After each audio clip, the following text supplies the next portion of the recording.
Hey friends, I wanted to talk to you a little bit about today about healing and transformation.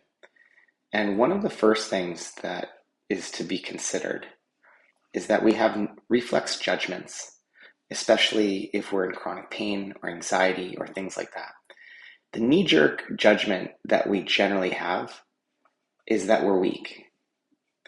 And this isn't for everybody, but this is oftentimes the knee-jerk judgment that we do have is that we're weak when we feel like we're less than powerful or we can't combat certain things in the environment, like we're breaking down with social or whatever anxieties that we might be experiencing. Um, Even with chronic pain or something like that, it's we still can't go out and do what we want to do. We can't walk up those stairs. And so we become basically a victim to the environment, just like anxiety or chronic pain or any chronic conditions. So the first thing that I have people do is because you're kind of trapped in this box, this kind of you've reached a certain plateau, is I have people to go in and just find and identify maybe sometimes anywhere between 20 to 30 ways that they're currently expressing their strength.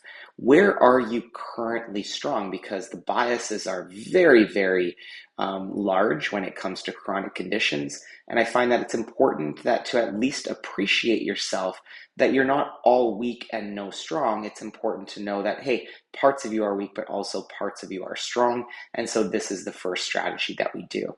Now, the other thing is that they have a daydream, they have a dream that they're going to be free of this. So out here in this new box is their interest in being free. And so all I ask them then is, if you were to be free, what are the new responsibilities that you would need to take on if you were free?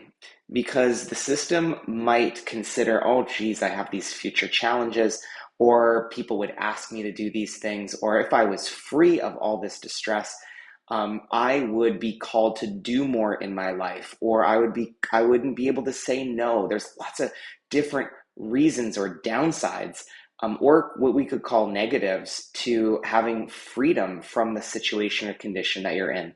So I go through this very simple exercise with people to acknowledge where you're actually strong, but at the same time, acknowledge the future part where there's potentially responsibilities that you're just not really interested to take on, or future challenges that might arise that you don't want to contend with. So there you go.